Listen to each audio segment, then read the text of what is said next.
like a goddamn sailor because nothing's changed. I used my phone as my camera, and I went to join. It didn't work, and I Aren't you rebooted working on? everything. Aren't you on a Mac? Yeah, I am on a Mac. I know, and So, that's what's Apple, frustrating. I'm like, and you dude, have an is this- Apple phone too, right? I was thinking this is like a Windows issue. Why? And dude, I was cussing like a sailor. I was like, no, it's like nothing's changed. It should just work. It wasn't working. Anyways, welcome to the podcast. I don't even know what episode this is. Welcome to the 99th episode of the Home Theater Hub. It's probably going to be the most boring one. Yeah, it's we got some issues going on over here because we got handicapped Chuck, and then we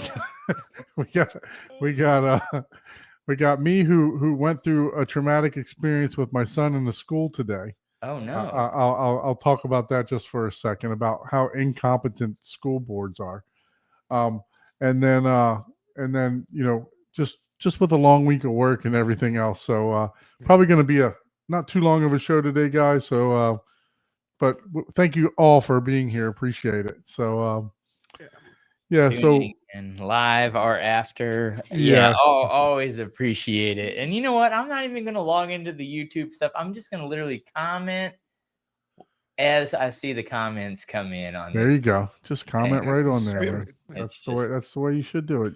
Just click down here where it says all. Just click your own name and you're good to go. Yeah. On the bottom right. So, but welcome everyone to the 99th edition of the Home Theater Hub. Appreciate everyone for joining. Ike, I think I calls gremlins in my network now.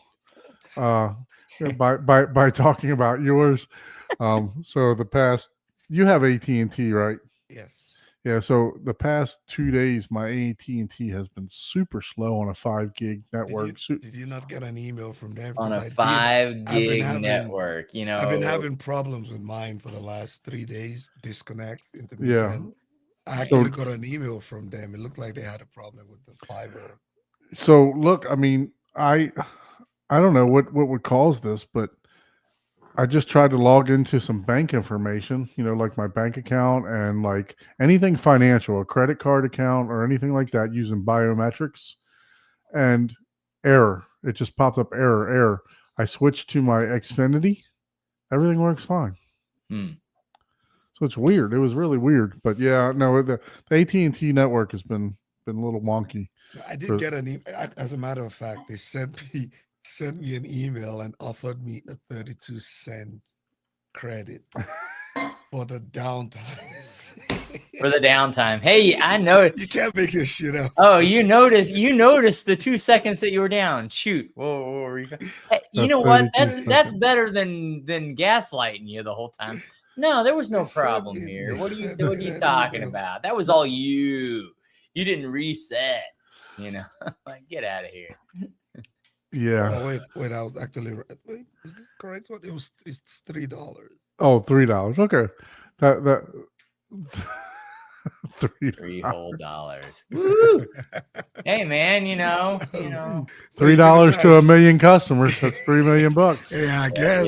Yeah. Even though they made 40 billion, that week, it's like, we'll give you 1 penny on the 10,000 you made. I saw it. I laughed, man. I was like, oh well. Thanks for being considerate. Hey, every little bit helps. You know what I mean? I'll work hard for $1, right? So I'll take $3. All right. So check this out. Let me see if I can zoom in. Look at this latest thing that I've done. Let me see if I can cause it to. Oh, yeah. I don't even know. Pumpkin lamp? Is it showing up? Yeah, look at that. I made that one. And I don't know if you guys can see. You'd have to zoom in. I'd have to zoom it in, but that's the that's the pumpkin, right? Oh yeah, that's the pumpkin, but that's K-pop. Oh, okay. K-pop Demon Hunter pumpkin. No, zoom in. Nice. Oh yeah. Oh, you got the spooky ghost. Oh, whatever. Yeah, look at that, man. Oh, nice. That's And then, of course, this is one of my best friend gifts for my Nice. birthday So, this past weekend. So, very anyways, true to nature. And yes, happy birthday in arrears. So Yes. hey, Happy birthday. yeah, I'm not even gonna it was ask pretty how fun. I much. love I'm not tons of gonna people ask came how over. much It beer you drank. was a great time. It was a good time. It was fun. How much coffee did you drink? I'm not gonna ask about the beer. I didn't drink any coffee because I knew I'd stay up if I did that. That's the problem with the coffee, man. It'll keep, dude.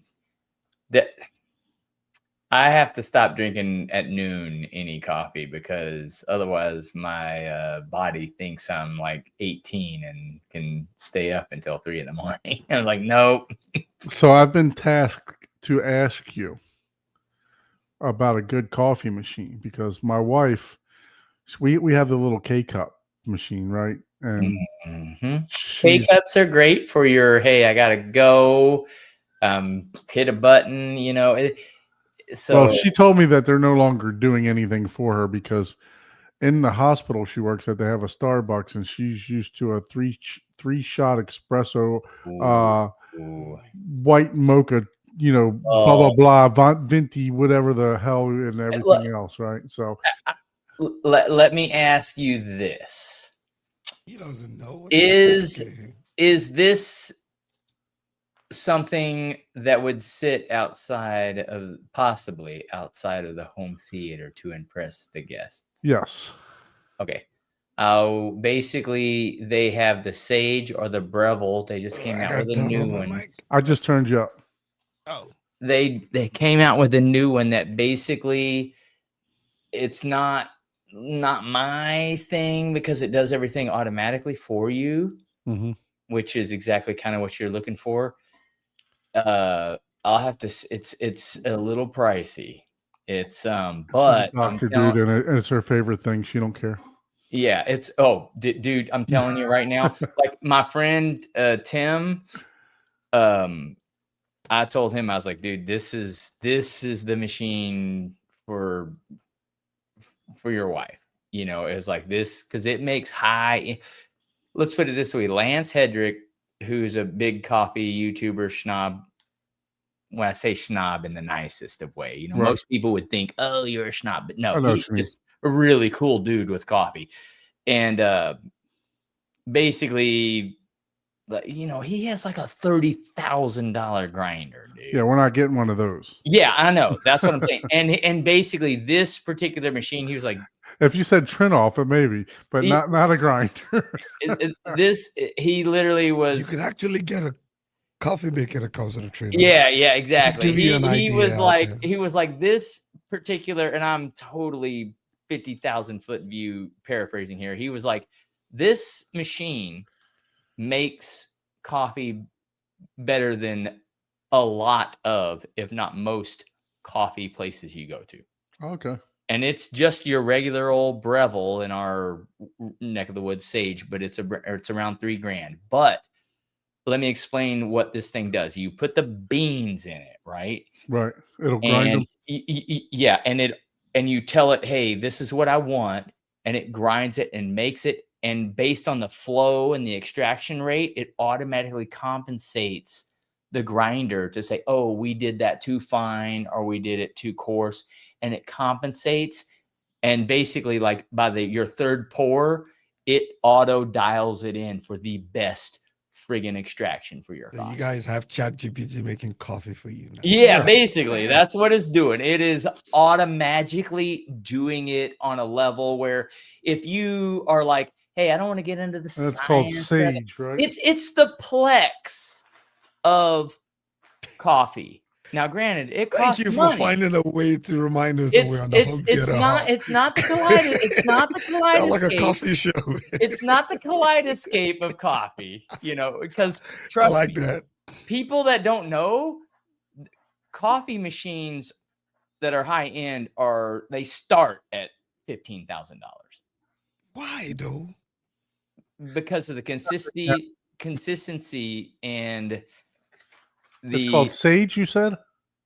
Breville in our Breville. I'll find a link. Yeah, and it has the Dude, it's an amazing. I was like, wow, it's about time, and it does Yeah, because all. she just needs something stronger. She's like this. Oh no, no, no, one no, no, cup no, is no. just not doing This it. thing, you basically say, oh no, I want it stronger, and it'll say, oh okay, and it'll automatically dial it in for you Right. type of deal. Like She'll be happy to know that I solved her yeah, you issue. say, oh, I want an Americano, I want a single shot, double shot, you know it. But again, this is high. This is, to me, this is prosumer. This is prosumer level, right? This isn't like your intro, because Right. you it like me, right? Since I know I've been looking at it and doing it and grinding, and you know I know all the science of the coffee. I can get the same experience out of like a $200 espresso machine. Derek, I don't know if that's You a know what good I thing, man. I don't know if that's good or bad. Yeah, right. It's but the hey, but look, evolution. Yeah, look, a cup of regular pretty coffee. much. Yeah, I A mean, cup of that's regular just it. coffee and a shot of pastis or Everclear would do the same. I am magic. telling you, every hobby has. Might not make it a work though, but Right. Yeah, Yeah, and for sure. it's if you're having fun, but like they finally got it to where it's like, hey, this is basically, you have to go to a place where you're paying $12 for a coffee to get the Yeah. same experience out of this machine that you're just basically throwing beans in and hitting a button. Boop. And that, hey, if you're doing that daily, it pays for itself in less than 6 And months. she's still going to buy the Starbucks coffee when she goes there. Maybe not. Well, she'll start being judgmental. I can tell you that. She uses this machine. She'll be like, "Oh, okay, now I know." Like, yeah, God dang. Starbucks lovers are in a league of their own, man. Yeah, I told her, I said, you know, my friend Paul, I said, he's got like a grinder that costs $1,000. The only thing he does is grind the damn beans, you know? Yeah, dude, that's not even. Yeah, that's not that is a low end. Yeah, if you want the diminishing returns for a grinder for like an average for a home is like $3,000. And you know me, I'm always the value shopper. So yeah, Right. I got a deal. Yeah, on you get you mine. a hand grinder, Yeah. man. But yeah, $20, and that's a lot of $20 on money. Amazon, man. I got my mother-in-law. She's from Brazil. She's got this little fucking pantyhose thing that hangs over a little. Yes, that's the thing. She does it, right? But you know how much time that? Yeah, dude, I'm telling That's you. old school, man. I work. Hand grinders, bro. Hand grinders are like $300 or $400, and you're doing all the work. You know, if you buy a high. Yeah, but your true coffee, you know, if you're You know, I grinding your get own it, beans, you know. I don't get it. I can't stand coffee, so I don't get it. It's not. Well, it's not. See, that's the thing. Anyone, that's one of those things. It's like people that I don't like beer. I don't like coffee. I don't like, you haven't had a good version of that you like for your palate, you know. I've tried all kind of coffees. I just don't like it. It's not my thing. It's not my thing. I've tried expensive coffees. I tried, you know, I'll do a hot chocolate. That's what I'll do when I go to when she goes to Starbucks. I'll get a hot chocolate because they pump the Ghirardelli chocolate. So it's. Well, now you I gotta keep my figure. All right, there we go. You need to upgrade, man. But yeah, welcome back to the home theater. Yeah, welcome. Where we talk about all things home theater and, you know, drinking coffee while you do home theater. You know, instead of can we trust him? Does it taste good? Or is it drinkable? Is it that's going to be my thing? Is it drinkable? Here's so, like, what you got going on today? Why would you do that to me? Why would you literally do that to me? As soon as I saw that, I'm like, man, what do you do to Damn you, piss him dude. off? So if you guys notice, Ike's sitting a little bit far back from the mic today. Ike's got a minor injury going on. Yeah, because So- I went to soccer practice with my daughter, and I decided to go race with the kids, and one of my high muscles just gave up on me, and I literally went face down, head turned over, boom. Less than about an hour ago. I So he couldn't made it resist. about I'm right sorry. there. And then, I couldn't resist. I apologize. oh, man. So it's been a nightmare for the last. I'm sitting here with an ice pack on my legs. I cannot imagine. And you guys know I'm in- Miguel. I'm Miguel, in severe pain. my buddy, he tweaked his back this last week. Hey, look who's in the chat laughing. Going around. Look, so much for. Oh, really? That's how you know you're friends, when they're making fun of you when you're down. You know that? His wife's on there laughing. Yeah, exactly. That's Oh, like man. it's Really, like get up, Oh, man. gosh. It was crazy, man.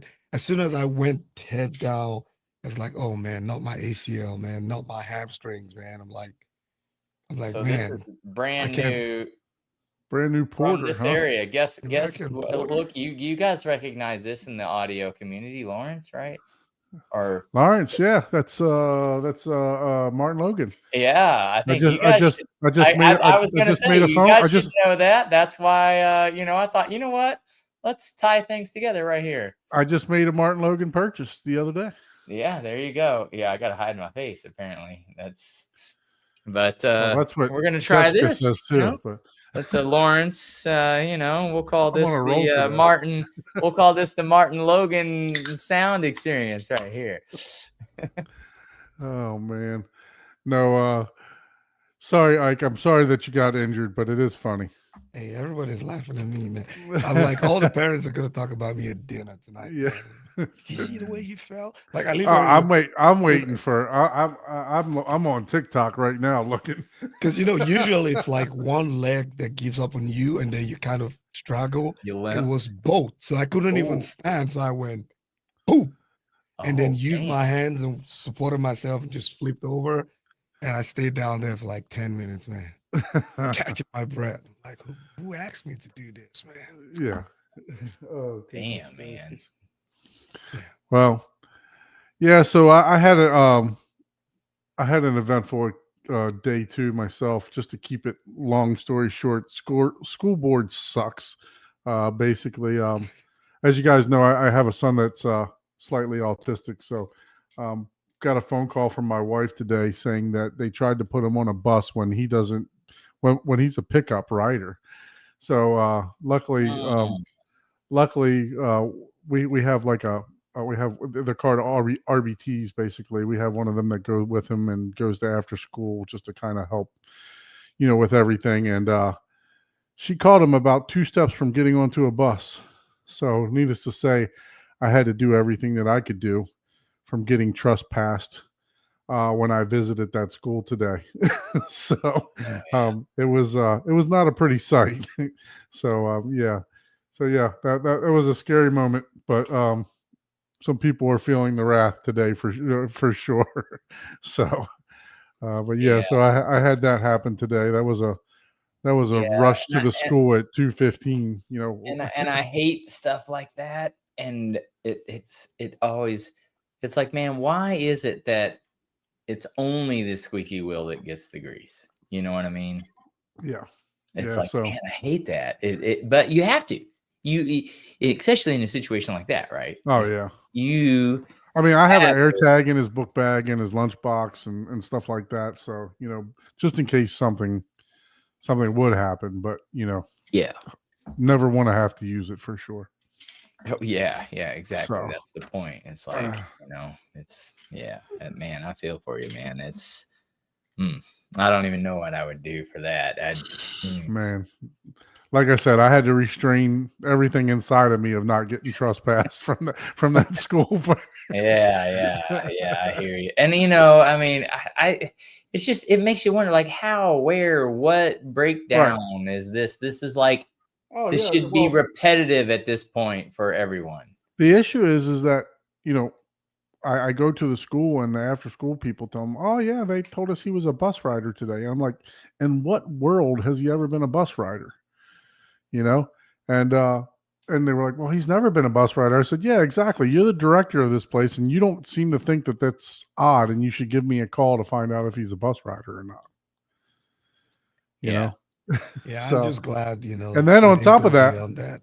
then on top of that, the assistant principal was like, well, I think he just got into the wrong line. I'm like, no, dude, they already told me what happened, that they thought he was a bus rider. Yeah. Yeah. So don't try to blow smoke up my ass and tell Don't me try this to is what happened. Don't try to placate me. Yeah, Yeah. yeah. That's that. Yeah. Everybody's trying to cover their ass. And Mhm. it's like, well, and I'll go a step further. Like that's horrible. But at the same time, it's like, man, we live in a society now to where it's like, if people weren't like, oh, if it's your fault, you're damned forever, you're gonna lose everything you ever worked for, people may actually own up to their mistakes. But the way everything is nowadays is like, oh, I got to try to hide the fact that, oh yeah, I kind of pushed him over into that line, my bad, whatever the case may be. It used to be where people would be like, oh no, I did that. The person that did it was like, oh, I did that because I thought, and then they would learn. Look, I can understand if it was the first week of school, first day of school. But we've been going to months. We're 2 months into school. Yeah, exactly. And that's what I'm saying. But man, nowadays everything's like, it's like, even at work, it's like, oh, if something happens, like, who made the last mistake? That's the person that's going to get fired. No matter, it could have been a 10 out of 10 for the last 10 years. And then if something happens and they made one mistake in that one situation, it's like, oh, well, then we let that guy go. Like, wait, what? That doesn't make sense. That's how everybody tries to hide any mistake they make. Yeah. Well, you guys getting a glimpse into all of our lives today. So. Hey, you know what? Sometimes that brings it, around to where it's like, we watch movies to try to get an escape. We try to relate. We try to have fun, and that brings us around. Ike, you were laying on your back. Did you watch any movies on the ceiling? So he was watching the clouds. Yeah, I was watching the clouds. I was counting the stars. There was actually no stars tonight. I did observe that. Hey, honey, is that an extra mirror? I don't remember that mirror. I tried to look for the full moon. There wasn't any out tonight. But yeah, well, I tried to watch I don't know if you guys watch this on Amazon. It's the Terminal List, Dark Wolf, the new series. Well, the next series. I don't watch series at all. So that. Oh, it's a good action pack. And what it's a shooters, shoot 'em up service is it on? It's Amazon Prime. Amazon. Oh, okay, I do have Amazon. So. Yeah, it's the Terminal List. It's shoot 'em up. It's like cool. If you watched any of the Navy SEALs, the team Team 6, or if you watched what's the original one that came out, not Delta Force, but I can't remember. But it's a really good, it's not.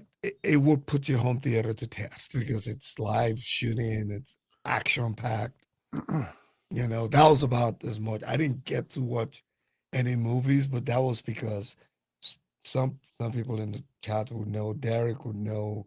I don't know if Wade is here. He'll probably know. But I ended up moving my in-wall SVS 3000s to behind. Now I have both of them. I used to have them at both corners of the room. Now I moved them behind my back seat. Okay. So like out of the wall? No, they're still in the wall. But, but they're just behind. In the wall right behind now. So complete near field for the back row. And that allows me now to be able to put additional sub at the left back. Right, because I had it in there, so there was no way for me to put another subwoofer there, because then it would just make, You were worried about the turbulence of the air coming off the front of if you put another sub in the corner. Yeah, you don't want to put an SVS that is big right in front of that. You don't want to block. You don't want to just put a piece of wood against your subwoofer, Basically, that's what it is. Did you become did you need me to come repair your drywall? It'd only take me like 3 years to get over there and do it. No, I fixed it right there.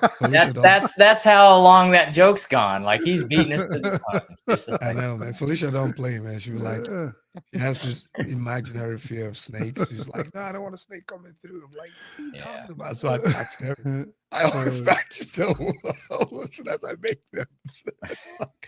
Yeah, I had to fix it. It wasn't a perfect job, so some type of acoustic panel might just find its way out there. But Right.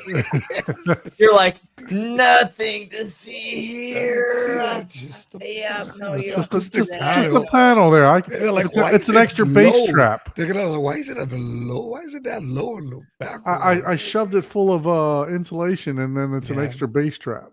It's premium Yeah. rock wool, There you go. you know. Custom But yeah, made. that was as much as I did. Now I got to get a second mini DSP because I've used up basically the 4 inputs. Now the AVM 70 does have 2 independent subwoofer outputs. So it's either I get a second mini DSP or maybe sell the one I got and see if I can get the Flex that has. Yeah, they got like the big 10 one. What do you guys think? Because that's a It's question. like I wanted to ask. $1,000 for that Well, big one. okay. I'm glad. No, they have a Well, cheaper let's one, man. go. We'll talk about Yeah, that we'll talk about it. Let's just go after. But around. that is a good question because there's a lot of things with art, waveforming, all that stuff. And when do you and do you not? We'll discuss that. So Don, what did you watch? I had to write down my stuff because I always forget. But You got Jessica in the chat to help you remember. yeah, I watched one without her, so you know. So that's why I had to write it down. Otherwise, Debbie yeah, does I would be Dallas like- don't count. Well, yeah, I have to message her. That was the only time she like poked in. She was like, "Hey, we watch this," because usually I'm on Facebook. I'm like, "Hey, what movies did you watch?" I forgot the title. Literally, we will start a movie, and I'll be like, "I've never seen this before." 30 seconds into it, then I can tell you the whole movie and details about it. Right. It's just Yours I don't is know. 30 seconds. I usually go like halfway and I'm like, what am I doing here, man? I already seen that. And then I get mad at myself. Hey, at least you were entertained halfway through the movie, you know? Where me, I'm just usually like, they'll be like, and it might be 30 seconds, but it'll be like a little bit into it, like a minute or two into the movie to where they're kind of getting familiar with the characters. And I'll be like, oh yeah. And then I'll be able to detail the whole thing. I'm like, God dang it. We did watch So you it. want me to go before you? I have two things. And a third one that's an event. I can go first if you're shy. So hey, show and tell. I debated because of all the movie releases, but I watched Nobody 2. Okay. Jessica really liked that. Me, I was like, man, it's like it wasn't a bad movie, but it was like Fast and the Furious 23. You know, Right. Like, yeah, okay. Overdone. Well, yeah, it's like, okay, is this John Wick? Is this, like a mild-mannered person that's really a badass? Right. Okay, with a family, I'm protecting my family. Okay, I mean, nothing wrong with that, but at the same time, it's like, hey,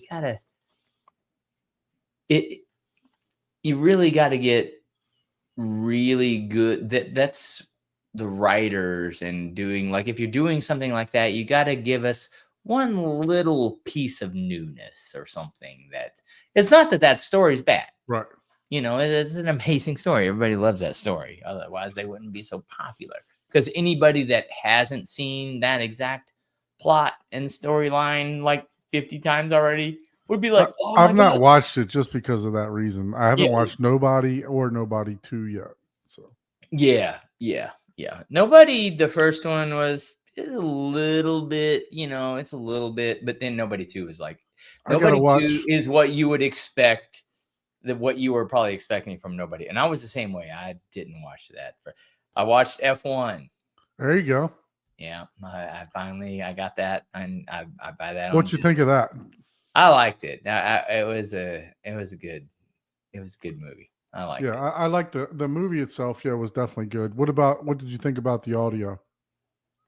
It was good. I didn't have a problem with, a lot of people like, I want, Atmos here or there. And it's like, have you ever been to Indianapolis? Like, that's exactly how it sounds. Like, you don't have Formula One cars flying over you. Right. You're 50 feet above the car. So it's not even if it crashes and goes 10 feet in the air, it's still not flying over you. But at the same time, you know, I get why people want that. Like, hey, I want to feel like, oh, it's coming at me and I'm the one crashing. So I totally get that. But as far as like the audio, there's nothing wrong with it. I enjoyed it. Nothing was distracting about it. I wouldn't say that there was anything, I don't know. It's hard to do like, oh, what's a new demo or what's something that's really, even though the demo scenes, I wouldn't even have picked the demo scenes that we had whenever we were at Cedia. I was just like, yeah, I mean, it's a good demo scenes because it's F1 and it's a newer movie. Right. Yeah. So, and you know what? Hey, maybe there's, hey, if you're certain vendors or manufacturers, you got to promote certain movies. Right. So I don't know all the behind the scenes when it comes to that. And that could be, but yeah, F1, I liked it. It was a great movie. Now, if you're all super trying to be, oh, this isn't accurate, that's not how the story was, blah, blah, blah. Yeah. Okay. I get that too. But actually from what I understand, like the director or like the people doing the sound, they were like actually like real Formula One drivers that when there was super picky about some of the sounds. I read that. Yeah, that was my whole point. It was like, no, it sounded as if you were there, but but like I said, I've also went into, well, I understand how some people might not like that because they want to feel in the act. They want like the wind's rushing over them. Overemphasize like, oh, all this stuff happening, right? And it's just like, no, it was real. It's like sometimes, it's just, it's one of those things. But yeah, to me, I enjoyed it and it wasn't distracting. And I've seen several F1 because I was born in New Albany, Indiana, and I've seen a couple F1 Indianapolis races. They're a lot to me. Nothing against NASCAR. I love the fact that you can bring your own beer. A lot of left turns. Yeah. I wonder if we switch it to right-hand turns, how long the race is. No, just kidding. That's a total joke. Also, I watched Fantastic Four. Yeah. And you watched some recent movies. You know what? That was, if you didn't call that if it wasn't labeled Marvel, I would have thought it was a different superhero movie. It was cute. There were certain scenes in there that was like, oh wow, this is more like almost like true comic book. Even though it was action, it had a lot of things that you wouldn't, that kids would get scared about maybe, but it was more of that, like almost like true comic book movie. Okay. Not just let's do all the CGI type of thing. And you'd almost just have to watch it because they didn't get super in depth with some of the things. Some people, I liked it. I, would give it, your, hey, as far as Marvel movies, yeah, it's definitely probably a 7 because it's a little different, Right. But some people may be like, oh, that's, you've seen all the things, but just the way they did it, again, it was just they could have developed a little bit more of your connection to some of the characters. Yeah. But at the same time, you can't have like a 4-hour movie. You know what I mean? So it was actually, but I was just about to ask how long was it? Because that wasn't my complaint.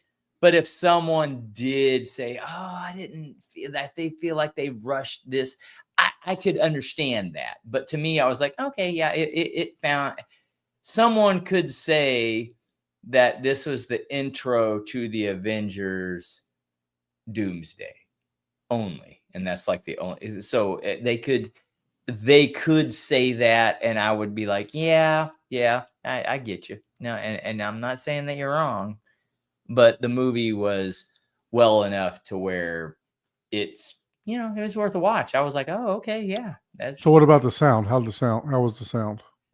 It was, now we're going to go back to the, how was the Superman base or the Fantastic Four? Because, there's all this drama with, I understand both parts of how some people would be like, there's no bass in this, there's bass in this. To me, in this movie, the sound was fine. They did, all the overhead, whatever. They did the painting, but let's be real. Most people, when they talk about the sound, they're talking about their bass.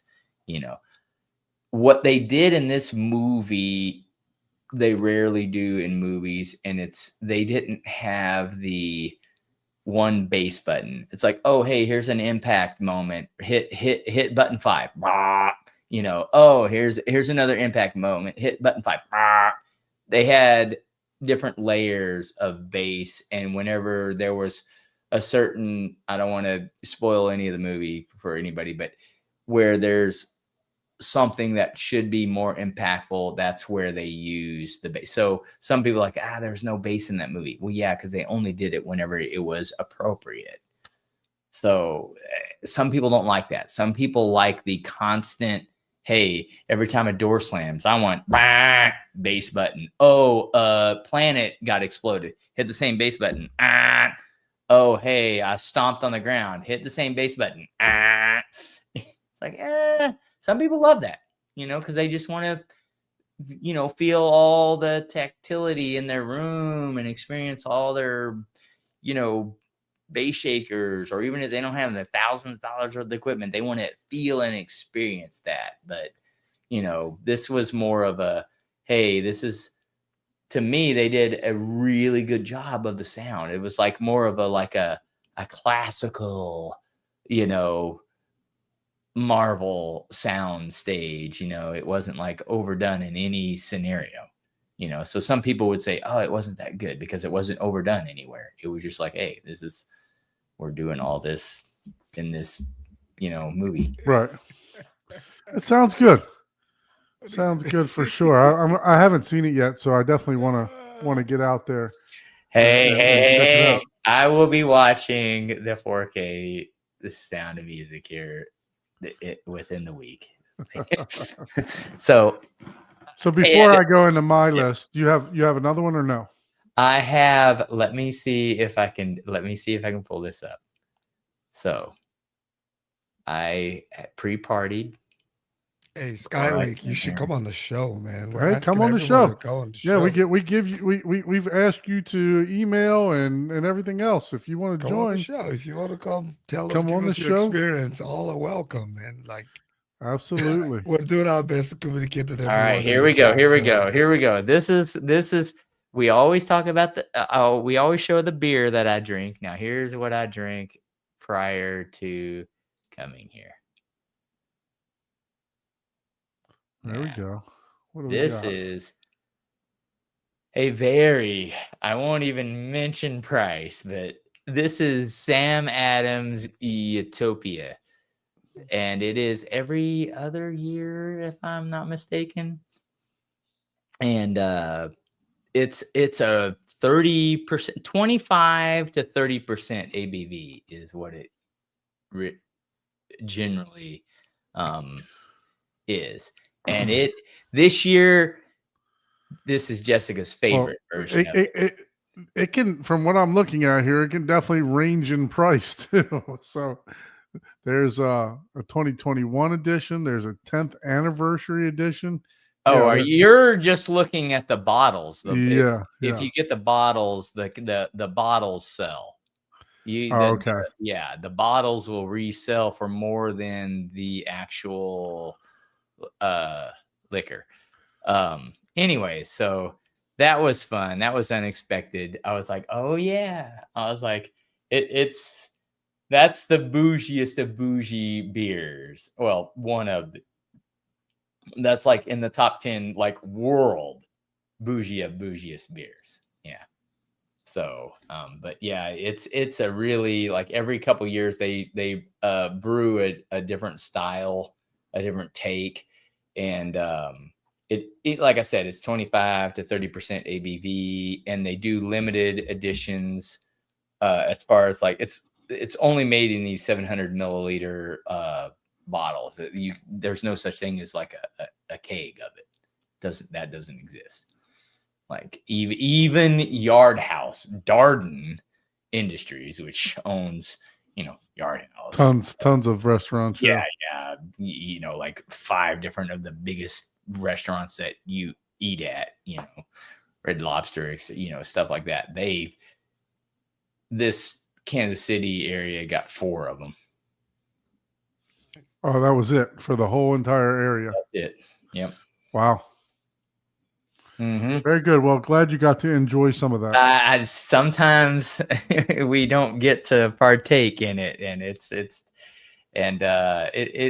nice of them to do this. They don't really make money off of this per se. It's more of like, hey, you got to be in the know type of deal. But it's a fun little event for all the people that are regulars, I guess. Yeah. Well, that's great. Glad you got to partake in some of that. Yeah. So before I talk about my week, other than my day that I've already talked about, I just want to say hi to Anthony C. Big. Thanks for joining the chat. Easy HT for giving us a laugh already. Andrew, Anthony, Derek, appreciate you. Let's see who else we got here. We got Jessica in the chat. Thank you, Jessica. Andrew's in the chat. Chris, Corey, what's up, Corey? Good seeing you in the chat again. Really enjoyed our time at the dinner that we had out there in Cedia. So thank you so much for the company there. Let's see. And then we got Sky Lake in the chat. What's going on, Sky Lake? EJL, thank you. Rich is in the chat too. He was talking about your series there. Ike said it's a good series. Yep. So yeah, Andrew again. Yes, hey Skylight. Senor Dusty is in the chat. Senor Dusty. Mr. Abe is in the house. What's going on, sir? So yeah, just throwing it out there. If you guys do want to be a guest on the show, by all means, we'd love to have you come on. Just send us an email to hometheaterhublive@gmail.com. We'd love to have you as a guest. If there's something that we're doing that you think we could do better, come on and show us how to do it. We're all open for sure. So no offense to anyone, but we're just amateurs here. We're just trying to have fun and vent and get away from our everyday lives, right, on a Thursday night. So appreciate all of you guys joining. Appreciate that. All right. So for me, I watched something that pissed me off. Is actually what I watched. But what you were James Bond? No. So I watched a Netflix documentary. Oh boy. And it was 100% body cam footage. An hour and a half of body cam footage. Like a GoPro? So no, the cops have to wear body cams, right? Man. So this was the perfect neighbor. Look, I tell you what, I like I said, it got me so immersed into it that I was pissed off at the end. Right? There's only a couple movies that I've ever been pissed off at. One of them was $1 Million Baby, where the lady boxer hit the other boxer in the back of the head and like paralyzed her and everything else like that. But this movie had me aggravated at the end. It's a good watch. It really is. Wow. I would say, if you, it's about this lady here. Basically, she kids kept playing in the side yard next to hers, and she would call the cops on the kids like every other day, and finally just lost her shit. I'm not going to give the end of it up, but it was really a really good movie. As far as I don't like the outcome of it by no means. But as far as I've never seen a movie made like this before, and just using basically public body cam footage that you can put together. Oh wow. Yeah, so it was really good. So I would recommend watching it. It does talk about certain laws, and even my wife were having a discussion afterwards about, because in Florida we have a stand your ground law, and her and I were getting into a debate about it, right? So it'll definitely get you thinking for sure. Oh yeah, So, that's a tough thing, right? Because I mean it is. It's just there's so many things that people don't like. I think I even had this discussion like this week because I made a comment, and someone, also was, into psychology, and they asked a question, and I was like, no, you're absolutely right. I get defensive or, whatever, maybe am more judgmental because when I was a child and my entire youth life up to 18, everyone attacked me. I was an easy mark, right? So I instantly go on the defense. right. Well, because 110 out of 99 people would go for me, right? So, what do you expect? And then for someone to buy or own their property, like, well, hey, what are you doing are you trying to, even though it might not be used, right? So one person might look at something, and I haven't seen this movie, and say like, well, you're not using it. You should just let people use it. It's like, well, I did this because I want this extra barrier or this extra beauty of my own. Why are you trying to take from me? You're trying to say that you own what I worked for, so there's two parts to it, right? And you don't know the two people, right? And there's two sides to every story, what I say. And if you hear both sides, you're only hearing 80% of the story, Right. because that extra 10% of each side is an emotional representation, aka I'm not telling a story whether I want to or not. I'm not telling a story to make this person look better, right? I am telling the story of, hey, this is how I emotionally felt at the time. This was my perception of it. Yeah. Yeah. So it's so if you want to get riled up, I definitely say watch that movie. Man, that's one of those movies that I would fucking hate to watch. No, you gotta watch it. You gotta watch it. I mean, look, it was. I probably will. It was definitely informational, but even myself. So, like I told you, it was preference on kids playing next to her yard. Yeah, right? That's tough. So you do have to look at both sides, right? And kids are noisy. They do stuff. They do all kind of stuff. So if you're an older person and you moved into a neighborhood, and you just want peace, obviously, that was just the wrong neighborhood for this lady to live in, right? So,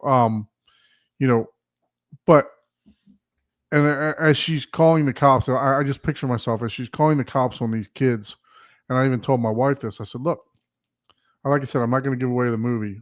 I mean, it was national what happened, so you guys probably seen it, right?" I didn't know they made a movie out of it. So, but I told my wife, I was like, "Look, if I were in that situation, and my kids kept going over there playing, and this lady's progressively getting more angry, and you don't know what people are capable of, I would have removed my kids from the situation. I would have told them, look, you're not allowed to play over there no more. Regardless if you feel you Right. were right or not. Exactly. Okay. Even though it's common space and you're allowed to play there yeah. and everything else, I was like, look, I would have pulled my kids from that situation. Just keep them out of that situation. Yeah. So, you know, they're like you said, there's two different sides of to look at this, right? Yeah. So, but yeah, definitely check that out. It was very interesting. It being a common space makes it a little bit more, even more complex. Right. Like if you're moving next to a park, you could expect park activities happening. Do you not? You know what I mean? Like if you move next to a nature reserve, right? And again, that makes it that much more complicated. And and that, you know what, that makes good movies. You know, yep, it exactly. Your own, you know, because the reality is, you don't know what you're going to do until it happens. Exactly. You can mentally prepare, but until it happens, until you see red, you don't know what you're doing. Exactly, dude. Yep. Exactly. Yeah, so check it out. I recommend it. You know, like I said, I don't like the end result of it. I'm not recommending it for that, and by no means. Just because it's an interesting movie that gets you thinking and gets you thinking about what you would do and everything else like that. So, by no means. So if you want to get pissed off, watch Don's recommendation for the movie this week, because apparently he likes to piss you off. You know, it's like, hey, list. I'm building a theater. It will be revealed. Watch it. We're still waiting on it. So the other thing that I watched, my wife and I, we finished the Dexter Resurrection. So that was pretty good. We watched, it's part of the reason why I'm tired tonight too, because we watched 3 episodes last night and 3 episodes the night before. Oh, damn, dude. I was up until like 1 o'clock each night because it got that good. It really did after the second episode of the Dexter. So, hey, Skylight, there might be another Dexter. There was kind of something that was alluded to in the next to the last episode. There might be another one. I'm not going to spoil it, but there was kind of another. There was kind of another. But yeah, maybe not. You know, it's like yeah. You know. So I watched that. That was good. I would recommend, if you're a Dexter fan, by all means check this out. There were some twists and turns that weren't foreseeable. So is this a movie or a series? No, this is a series. Oh, okay. So Dexter is I think there's like 4 different. Yeah, I just looking at this, it looks like the way it's showing on here. It looks like, I was like, wait, this looks like it's a movie. Yeah, it's just showing like recaps of all the gotcha, stuff like that. So yeah. So, and then we got to partake into, let's see here, and this will lead into home theater, but we got to partake in a museum. We've done that before. Yeah, that's cool. Super Blue. So this is that one. So this room right here with the flowers, it was totally immersive, with probably like 25 to 30 projectors hanging from the ceiling and on the walls. And when you I don't know part with the stairs is different. That looks wild. Yeah, so that was a mirror maze room with an upstairs with a couple level upstairs and stuff like that. So but that room, let's see if there's any pictures or anything. No, they want you to buy tickets. They're not going to show pictures. But I got some pictures, but I don't really like the way they turned out, so I didn't put them up here. But yeah, so I watched that room with the flowers on the wall. If you touched the wall, the leaves would drop off of the flowers and they would all go down. If you touched the stems, the flowers would grow and they would grow and multiply to the thousands of flowers and everything else. And then the floor was also interactive also, which was really cool, So we did that, and that was all done by a bunch of projectors, right? So I don't know what the what the AI or what the program behind it was. Those lights, the light bulbs that you'll see here right next, they were all on different levels, and there was 4 sensors hanging down around the room. And basically, kind of like your iPhone works to see your heartbeat, it literally, you put it right above your palm, and those lights would flash to your heartbeat. So that was pretty cool. And then obviously this was a mirror maze, and there was some other projection stuff too. But yeah, we got to partake in that. The main reason we went there is because stone crab season opened up for Florida on the 15th, and I've been craving some stone crab. So I told the wife, I said, "Hey, let's go to South Beach. Let's get some stone crabs from the most famous stone crab place." What is stone crab? Is that crab that's been to Colorado and back? Yeah, exactly. Exactly. What is stone crab? Yeah. So, but yeah, no, stone crabs. You don't eat the body; you just eat the claws, is what it is. So they're right. So yeah, so they're but yeah, they I told them let's go to the most famous place for stone crabs, which is Joe's down in South Beach. So we went down there, spent a little time at the beach. It was 85 and sunny. Man, you must have been having a good time, because people in Florida, they don't go to the beach, man. Yeah, I normally don't. In case people don't know, yeah, it's like my son loves the beach, but you're correct. Yeah, I've been here for 6 years, and 6 years, and I've been to the beach twice. So you're correct. That's what I'm just saying that, like. All right, so. But yeah, so that's what I did this week. But yeah, for as far as immersive art, and that's pretty cool. Yeah.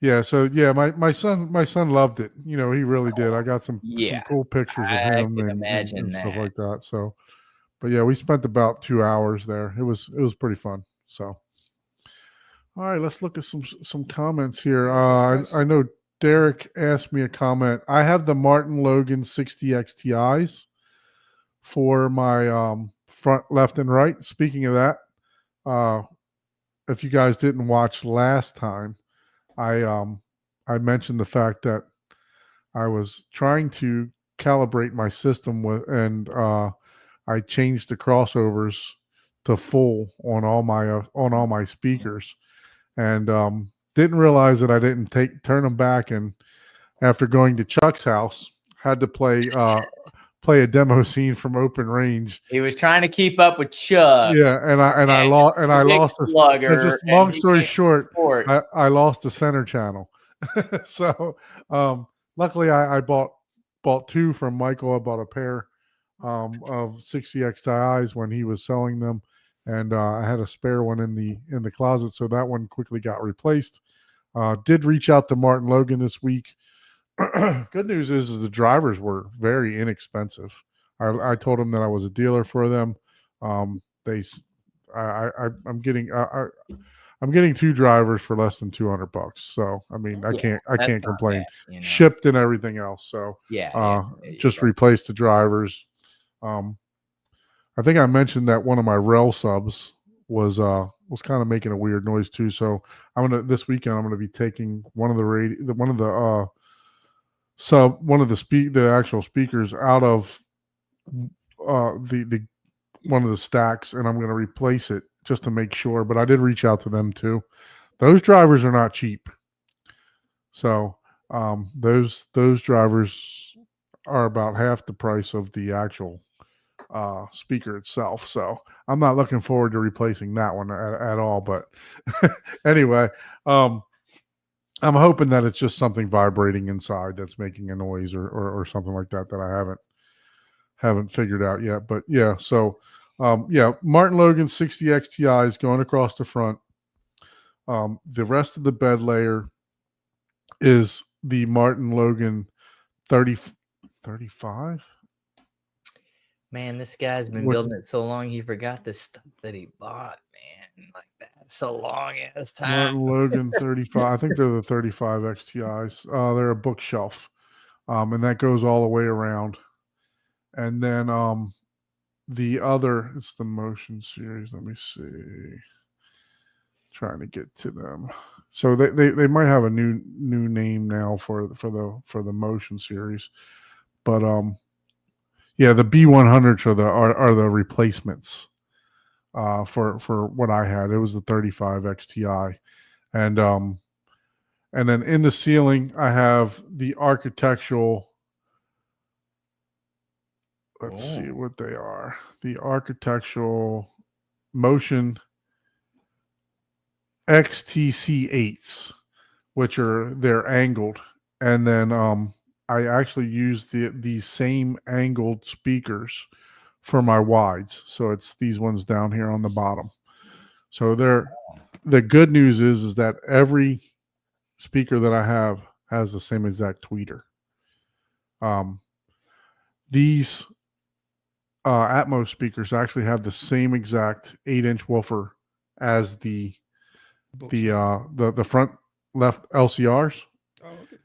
And so that's a huge enclosure there. That correct. woofer in there is 8 inches. That means that's like, gosh, that's like, man, does that fit in between studs? Yeah. That's definitely. almost twice. You know how they measure, right? So they're not officially, they're measuring from the taint. Yeah, exactly. Yep. So they're not officially hanging out with me too long. Yeah, you're stealing my punchline, man. So you're supposed to be the professional one, Don. Don't be taking my. So yeah, but they're not truly 8-inch drivers, but I think the basket and stuff is 8 inches on the outside. However, the industry measures them. Hence the reason why Ryan. You're saying a man measures those. Yeah, why Ryan was able to replace a 50-inch subwoofer with a 60-inch subwoofer in the same exact enclosure without making a cut, right? So we're calling this. Somebody really needs to investigate that. and no guy is like, oh no, that sounds good. No, that's right. It's that looks legit. Yeah, it grew like 14 inches. Sure. Oh, wow, so my camera cut off. So he's got all the Martin Logans. That's pretty cool. So did you have anything else besides? I mean, we don't need to see your face. You're showing the friggin' the website. Yeah. So those are the so I got 8 of these. 1, 2. What is it? You need 6. You need to speak out, 4, man, because you don't even remember what you got. 6. Yeah, exactly. I got 7 of the 35 XTIs because I have a rear center also. Oh, you got to. Oh, yeah, of course. So I have 2 sets of side surrounds and a rear center. So how you doing that on your 16-channel process? I'm not. It's there. It's there, just not being used. It's there. However, future upgrades. Yes. So, however, the Lindorf does have a setting to where it has the rear center. We got one of my favorite. Actually, Guinness. This is my favorite chocolate beer. This, if you like chocolate, literally is like a cacao, like actual chocolate beer.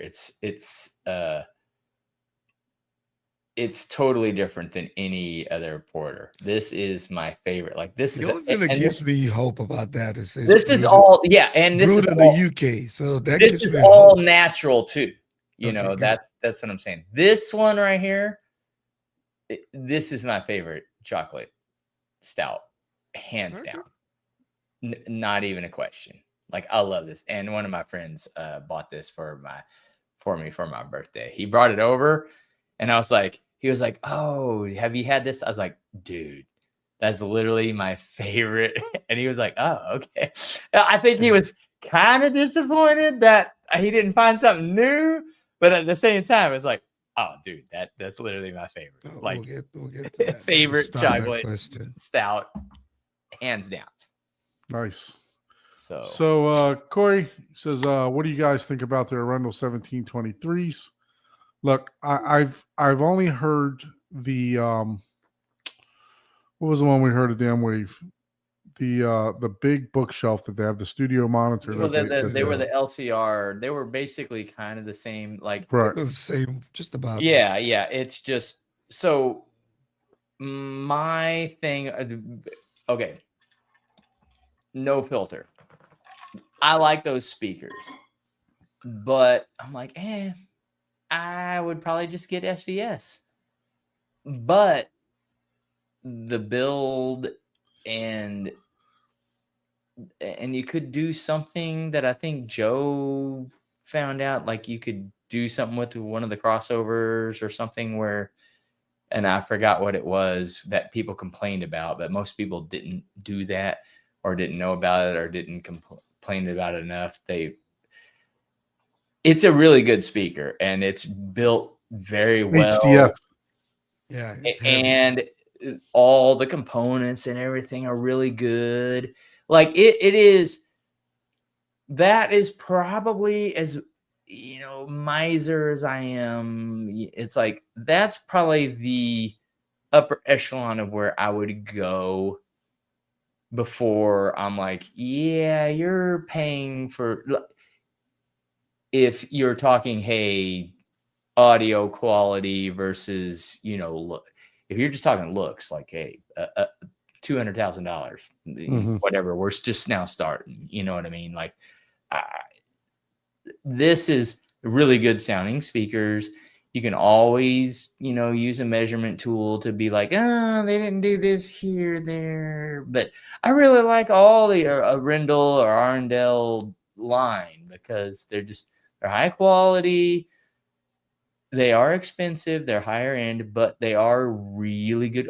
Everything about them is really good quality. They're at that upper level or upper limit of price for me personally of, hey, now you're starting to get into, well, am I paying for just the name? You're right at that cusp. Yeah. But they do everything quality wise. Like, it's not like, oh, I'm picking this up. Like, no, this is like, so shit. So Jonathan Von England, he's got a channel and they do the AV experience, him and Ryan, and I'm just repeating what he said, that he didn't think they could reach reference. So if you want to reference theater, gotcha, just make sure that you do your research on them first. But we've had Paul and I know a couple different YouTube guys that have them.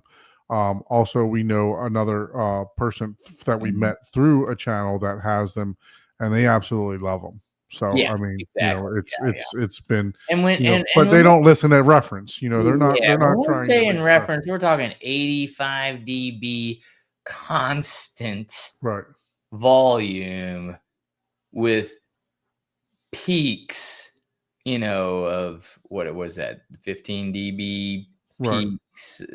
And most people aren't listening to that. So, that's one of those things where you have to judge for yourself. And when it gets to that price point, it's like, and it also depends on your room size, right? Like, if you're trying to do that and you're like 100 by 100 foot room, it's like, yeah, probably not. That's probably not the right speaker for you. Yeah, and it'll depend on what you're trying to do, right? Are you trying to, for example, replace your front three with Arundels? Are you trying to get, your entire speaker set up depending on how many channels you have, right? But like Paul said, they're well built. They sound good. They have been questions about their ability to play at reference. Yeah. So those are some things to consider. They are also good speakers that you can get without getting to those price Absolutely. to that price point. So it depends on what you're trying to do. If you're trying to replace just an LCR, probably, good. If you're trying to replace an entire bed layer, maybe 7 speakers, you probably might consider other brands. No name specific, but I think they're fantastic. From what I heard, they're good. From what we've heard, they play well. they look good. If you're not gonna hide them, they look good. So one thing that I do have a more prolific opinion on is what what Skylake is saying here. Skylake, I've heard several JTR systems. M-Wave, I've been to people's house. I've been to the Scott Newby's house. If you've not heard these, you don't know what you're talking about here, bro. They're good. They're not trying to reinvent the wheel. They're good speakers. They definitely pack a punch for sure. Yeah. You know, the subwoofers are fantastic. They do not sweat at all when you pump power to them. So they are great speakers. I don't know the whole. I'm sorry. I don't know. Like, is he talking about this comment? But is he referring to the new ones, the Kalos or whatever? Yeah. I'm not sure. I haven't heard those ones, but I want to know what he's talking about as far as like what are you referring to their new line? So I've heard the Cantos also, not the Cantos, the Kalos or Kalos. Kalos. I've heard the Kalos. I heard them in Scott Newby's house. Yeah, I'm just before I comment, I'm like, well, I was like, did they say that they did anything new, or what are they trying to like? I think they just made it slimmer and look better. Because for yeah, people like if me, if you're talking about the new model, I think that they're just trying to appeal to a wider, more than the black box. No offense, right. No, but the truth is that's always been my issue with it, right? I like to. I don't know about putting 9 of those in my room because they just don't. I would enjoy the bass and the sound. Yeah. But after 6 months, I'm like, man, I want to walk in and look at some pretty speakers. So I think the new lineup is targeted towards that. Behind the screen, JTR, without a doubt, they are using high-end components. Like they're not using the and this is what people don't understand. It's like if you're trying to show off, right? That's different than I'm wanting to have an amazing home theater experience. Amazing home theater in an 8 by 12 foot room. Doesn't take anywhere near as much as what is capable of a JTR. And I will say this.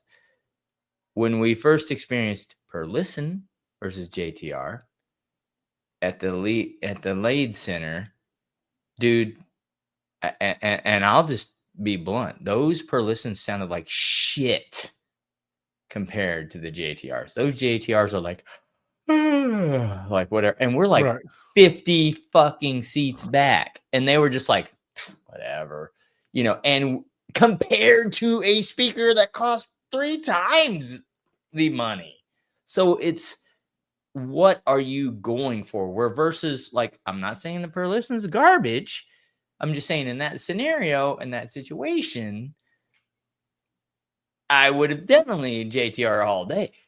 But if you want something that looks amazing, that has a more vertical control dispersion for your application, that's really well built as well, then maybe you go the Per Listen, right? Like, because that might be your, in your 2-channel setup, So everything has its thing. So, but his question is like, is he coming? They're trying to reinvent the wheel because they're just trying to make speakers that look better, or is there something that I don't know about yet? Right? Yeah. Are they doing like some quadro sub thing? I was like, I don't know that they've said they've invented anything new. Did they?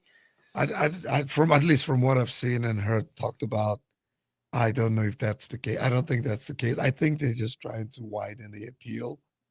And if it's about the new speakers that look better, it's like, not everybody wants to do an auditorium of 50 rows, like, I even think a lot of people who own them even misuse them in the sense that their rooms don't even allow it to, to truly shine because you're taking all the speakers and just putting them in Yeah. this small 12 by, Yep, 14 exactly, room. And it's exactly. like you got tangent, so.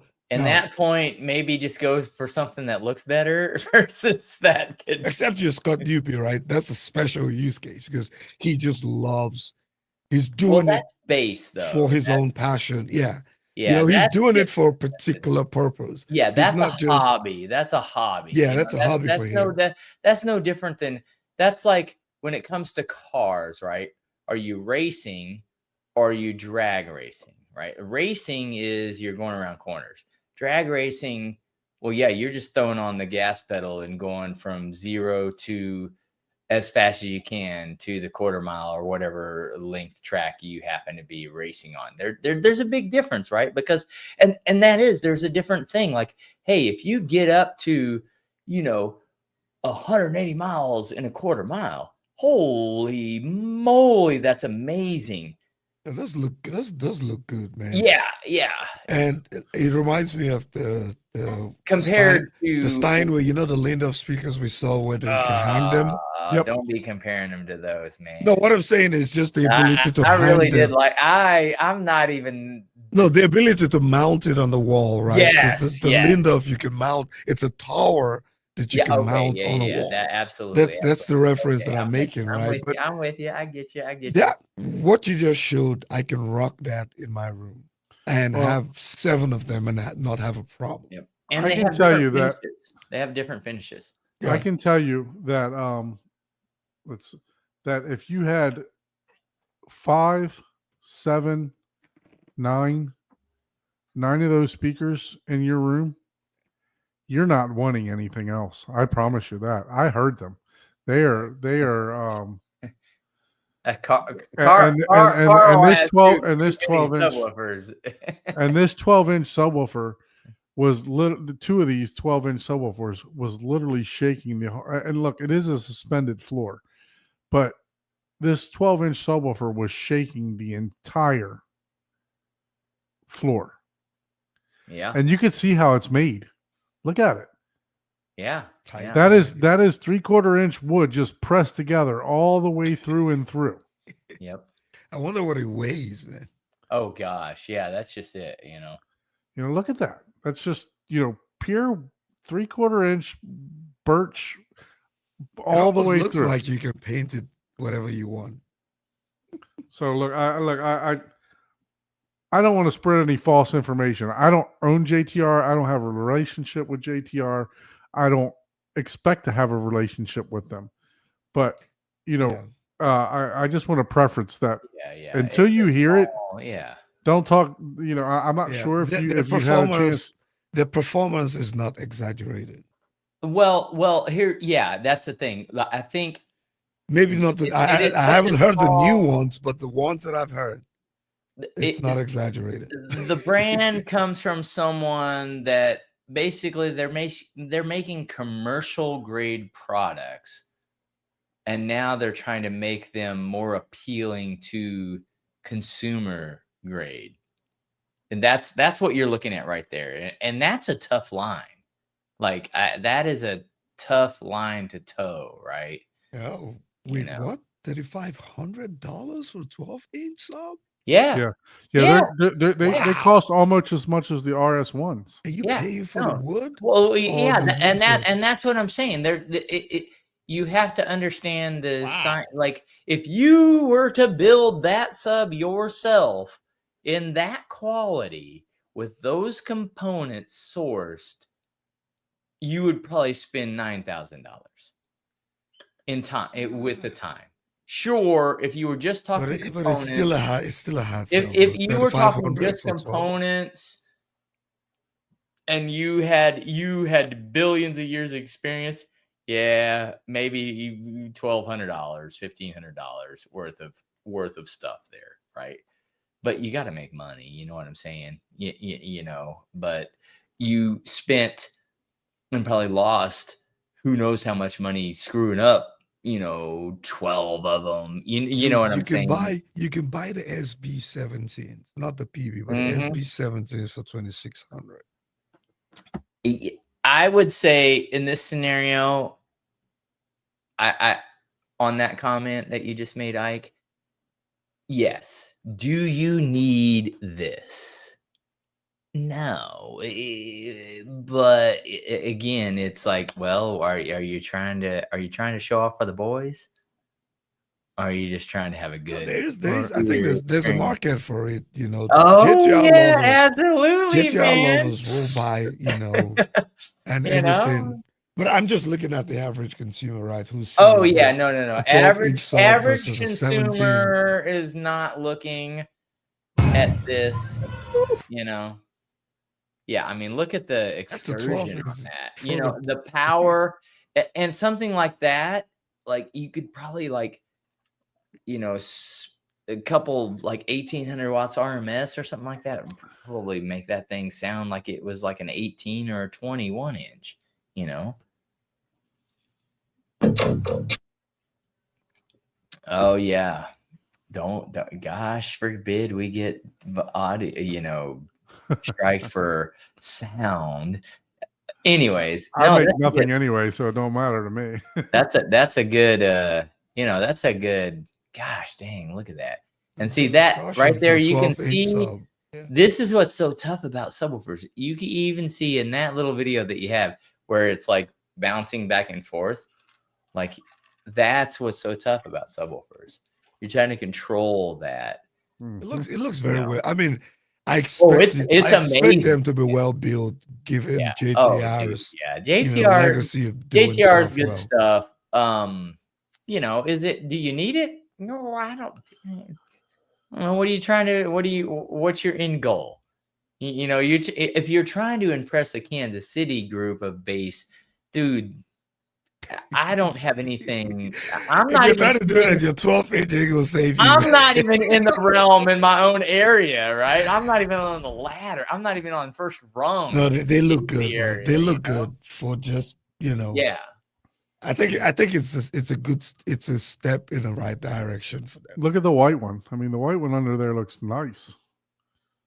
There's two ugly guys on the TV screen. Never. I know, man. I don't know. I think it's a step in the right direction, for expanding the market share. And I think you get the option of choosing, how the box ends up looking like. I think they give you a few options now, so there's a market for it. I got to put this video out because Scott originally put like a 3-part series out from when I went to his house. So I think it's long enough now that I can put this video together, without infringing on what he wanted to do. JTR, did they invent anything new? No, they didn't invent anything new. They just make good quality, not for everyone, high output, high experience speakers. It's like there's nothing new. I mean, yeah, PSAs are another. Kyle says he decided to go with the PSA MTM 212. Yeah, you can't. I don't think you can go wrong with PSAs too, right? They're well built too. Exactly. Yeah. Exactly. Yep. They're more affordable, and that's just it. Audio is all about okay, you can make yourself go deaf with a $50 pair of headphones. Put that into perspective. Or you can be like Big Jack and Beauty of damn subwoofers. Pretty much. Yeah. And Beauty, I said. Yeah, exactly. Yeah. It's always a trade-off. And I agree, the cabinet. That cabinet is expensive. It looks expensive. If you do all your own work, do like everyone else, start a YouTube channel and filming yourself making it. Because you're trading time versus money with any of this. Absolutely. Yeah. No, and we talk about Theory Audio. Those things, some of those subwoofers they have are massive. I mean, I was at Cedia. I'm going to try to pull up some pictures of some of their subwoofers. I didn't get a chance to visit the Theory Audio room. I really wanted to. I understand they have good pro quality stuff, but I mean, next year we'll divide and conquer if we ever do any of that. You know, that is, there was so much stuff at CEDIA. Like, we just were talking about all the name brands, but like out of the, 80, 100 different vendors that people know, there was literally 300 or 400 different vendors that no one's heard about, or they're trying to make their name, and they had amazing booths and amazing displays. And it's like, man, it's like, dang, there was a lot going on there.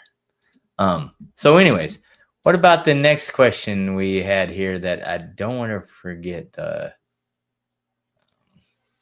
besides the JTR? I wanted to ask, if I put 50 millimeter rock wool instead of 100 millimeter, would it bad? I got brick wall, double drywall, MLV, and resilient channel with all the 50 millimeter rock wool. Okay. It sounds like a pretty built room, man. Yeah, with the channel and all that stuff. There's a lot. Like, wait, I have. You might as well just go ahead and put the 100 millimeter. I have 15 layers. It would, well, if the price point is not that different, if you're already asking this question, I would say if it's not that expensive, go with the 100 millimeter, because I get a sense that you might always perceive that as a weakness. You know, if you're going all the way out, point. Yeah, there's a good. If you're going all the way out to the brick and double drywall and the MLV, he's got mass loaded vinyl, and the resilient I channel. know. I was like, well, goddamn. If you put a 50, I think you will continue to question yourself. So I have R30 in my walls, which is probably 12. I built the stud bay 9 inches off the wall. So so it's probably a good 8 inches thick, 7 inches thick, because it almost touches the wall. Do I think you need it with all that stuff? If we were talking about you're putting it on the front side of the drywall versus the back side of the drywall, I don't think you're going to notice a difference between the 50 and 100. Yeah. But if you're putting it on the front side to absorb and all that stuff, if it's making you doubt it, if you're putting it behind it, don't even bother. Yeah, dude. Brick wall with brick wall and double drywall. Yeah, dude, what are you trying to hide inside that room? You don't even need anything. But if you're talking inside the room to decrease your decay time, the room already sounds well, it dead, depends. Man. If you could do it either way. If you do 50 millimeter and do a couple inches gap, 50 millimeter with 50 millimeter air gap, you're perfectly fine. If you do 100 millimeter and you do maybe like, a quarter inch air gap, or 25.4 millimeter air gap, or 12 millimeter air gap. Sorry, I got to do my conversions in my head. Because I still measure in bananas. But it depends on what you're going for. If you want the best, like, hey, I'm one and done, dude, go for the 100 millimeter and do 50 millimeter air gap or 25 millimeter air gap behind it. Because basically, when you're talking, and you go online, there's websites, you can Google it. I don't remember, but the thicker your absorption, the better it decreases, and more evenly it decreases your decay. But the thicker it gets, and including the airspace behind that, goes lower in frequency. And basically what you're trying to do with treatment is, hey, I'm trying to even out my decay time. And depending on your room, it's harder to decrease the decay the lower the frequencies, because it's bouncing back and forth multiple times before it even makes one cycle of the sound before you hear it. Yeah. So the thicker you get, the better you're getting. But you can't just like, oh, I'm going to put one panel over here only. But if you do like with bass, generally the corners, because of the way it bounces back multiple times, that's why a lot of audio people and, you know, people that design treatment will do the corners, because that's where, since your lower frequencies bounce in the corners, are off or all four walls before it makes one full cycle of sound. So as long as you absorb it in the one corner, it'll absorb it. Yeah, Summary I think is for me, it just boils down to the price point. If the price yeah, point but between again, 150 price, isn't you that know, crazy, if just it's go a with the 100. question, yeah, if it's a question of, I don't really want to do this, but is it worth it? It's like, if you have the funds, go ahead and do it.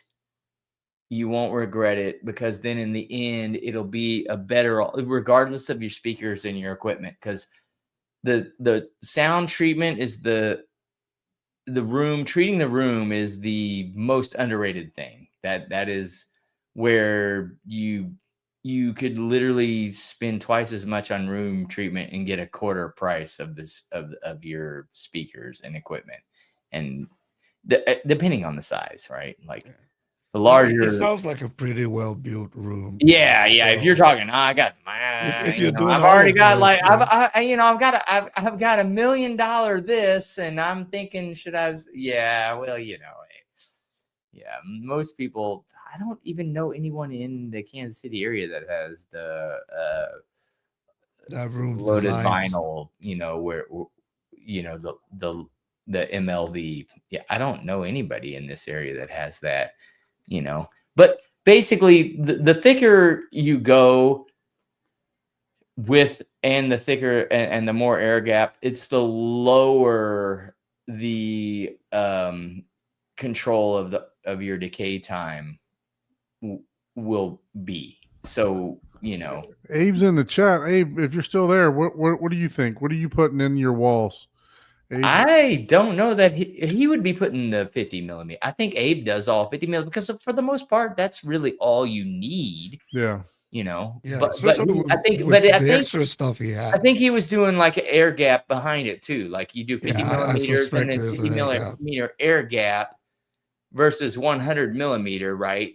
And if that's the question, it's like, hey, if I'm doing 100 millimeter all the way against the wall versus 50 millimeters away from the wall because of price, I would have no problem doing 50 millimeter with a 50 millimeter air gap, because he'd be pretty close. A 100 millimeter with a 50 millimeter air gap, that'd be, but that's obviously more than twice as expensive. So yeah, I think it was a question about amplifiers. Did I miss that?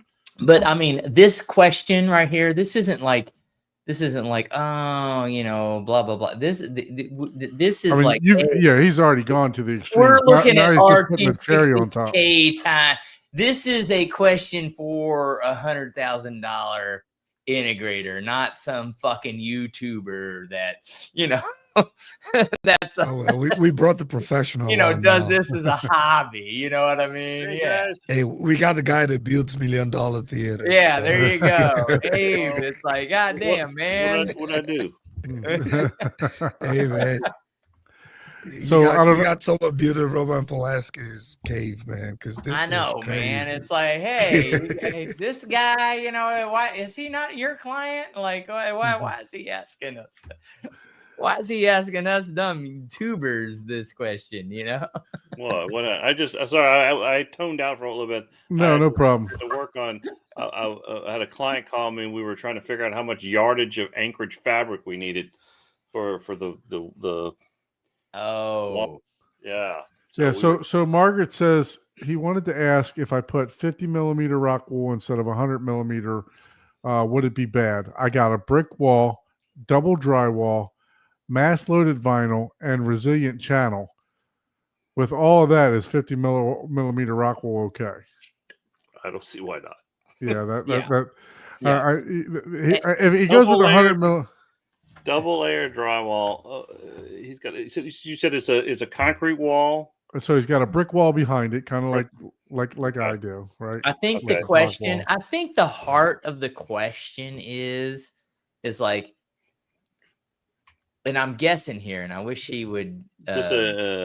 It's like, hey, should I do 100 or am I okay with the 50 after all this? And I'm just the regular the Rockwell selected sound, safe and select, whatever is that.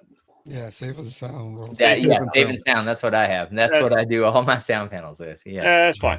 Yeah, and I don't even have MLV. Well, I think he's talking more like a 50 millimeter versus 100. Yeah, the thickness. And it's like, well, you know, the thicker it is, the lower it'll control your decay. And he's doing double.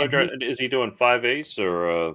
What if he has 5/8? What if he has 0 bass traps? Like he's not doing any bass traps at all. What would you? And he was like, should I do 50 or 100 millimeter?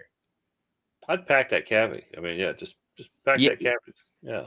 Yeah, that I think that's what it is. It's like, I think people get confused with the thicker it is, the lower it'll go in frequency. But at the same time, do you really need that? Right. That's why, like, you probably do a lot of like more corner loading for bass because you only need to cancel or slow down the frequency in one surface, and bass, and depending on the room, will bounce in around all 4 or 8 surfaces before it actually makes an audible sound. So it's already, so no matter where it's at.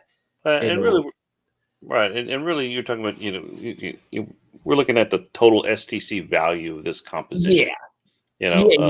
Exactly. And really, we're talking about for sound isolation, Oh, is it? Well, that's a good point. Are we talking just sound isolation? Yeah, I mean, are we talking control? Right. Yeah, my guess is that it's going behind the drywall. So this is sound isolation. Yeah, I think that's my guess is that he's thinking, okay, is this enough for behind the drywall? Yeah, how you're controlling bass is somewhat of a secondary topic. Correct.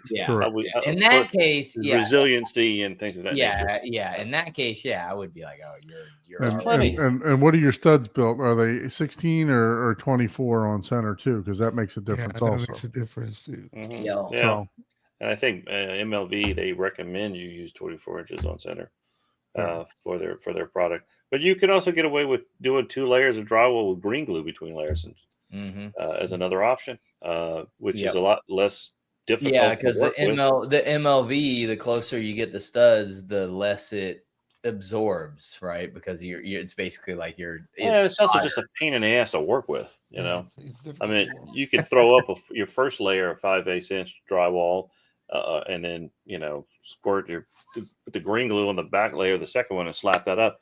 And then that green glue is not cheap either. Trust me, it's not cheap.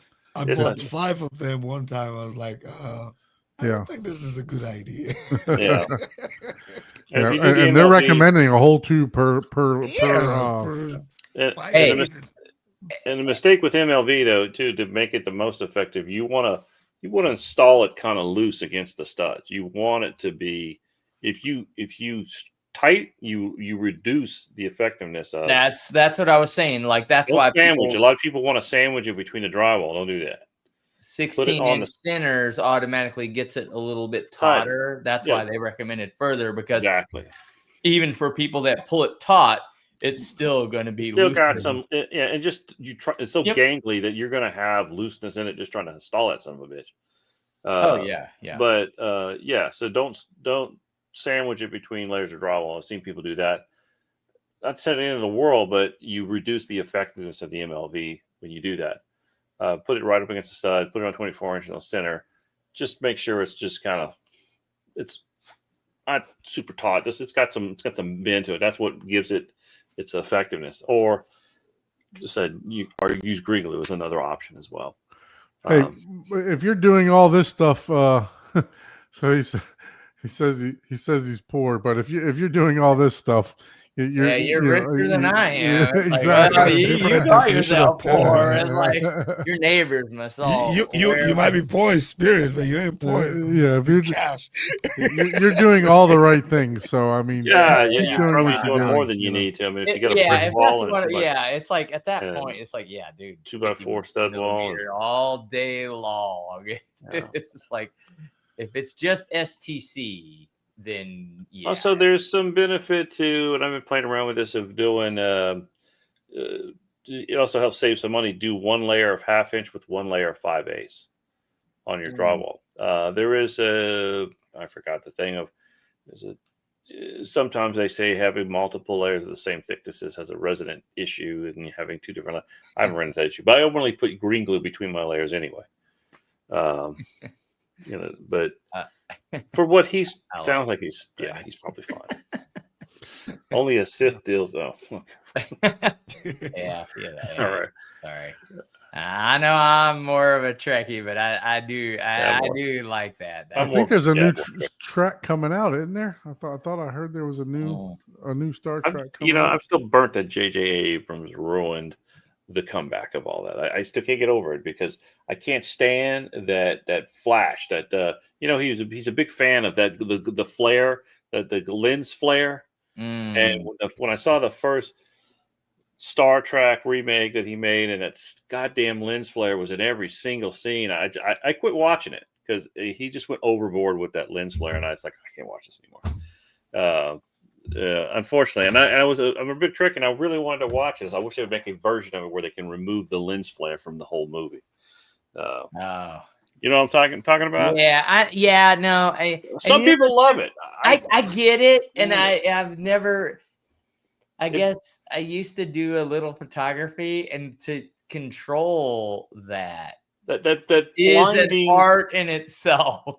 Well, I'm sure there's a technical. Yeah, exactly. But I understand what you're saying. It's like, okay, I get it. I'm okay a little bit, but he just overdoes it. Mm-hmm. I don't know if that's a technical term for the lens flare, but it's that blinding light that's just every scene's shooting it in your face. But I don't know. But I digress. So what you been up to, Abe? How are you? Man, nothing, just working, man. Just finished a pre-wire for a client in North Carolina. So I had a little break, and then I'm going back to Orlando area, hopefully next week, to finish up that theater there. That's what I was talking about last week. And if time permits, like I said, that's the one. If things go well, take a ride out your way. All right, no problem. And then if I'm in Orlando enough, I'd love to stop by and check out Benny's and theater and what's the name? The other guy who's out there? Chuck. Yeah. So I look, and then Ryan, I believe he asked a question here. Or no, sorry, Derek asked a question. How did I like the Chuck speakers, the RBH versus the Martin Logan? So I will say that the highs are comparable because one uses Air Motion tweeter. They kind of use the same, almost the same type of tweeter, right? But I will say that the mids and the RBHs, I think they were definitely better than the Martin Logans. And then also I didn't experience that whenever. I thought the RBHs. Now again, this is just from our M-Wave M-Wave stuff. Yeah, I'd always liked the Martin Logans way better. So I thought the mids were a little bit more pronounced with Really? his Oh, system. I mean, okay. it could be the way that it was EQ'd too. I mean, through Yeah, the rack exactly. And and that's why I'm like, oh wow, Yeah. really? Like that's why that's the only reason I got. It's like, huh. It's yeah. like So I thought the opposite. I thought and I tell you what, they can handle it. They can handle anything you threw at them too. So Mhm. Chuck Yeah. probably had that thing playing about 115 dB. Oh So geez. it was Nikes. it was loud, and they didn't sweat at Yeah. all. Yeah. Well, if they were keeping up with those JTR subs, So speaking yeah, of JTR subs, yeah, exactly. Yeah, no, I enjoy them. style subs. I've always been interested in those those speakers just because I like the style of tweeter. But yeah, no, I highly recommend them. I mean, the way Chuck had those things set up, the soundstage was just went well beyond the walls. Somebody helped them tune that theater in a little bit. They didn't claim to be a true calibrator, but they did a good job at it for sure. I see some grumblings in the chat about Triad. Triad is still a great speaker, and I don't know. Said Youth Band was knocking into it, but I still love Triad, and they still make some really good speakers. So actually, Youth Man knocked that speaker, right? He knocked the speaker, but then he came back and ate his own words. He admitted that the Triad was a good speaker after he heard it in a different environment. So Oh, okay. I just saw that and I kind of was just curious about what happened, what was going on there. Yeah, no, I was wondering that too. I was like, really? I was like, did he? I must have not have seen the original one.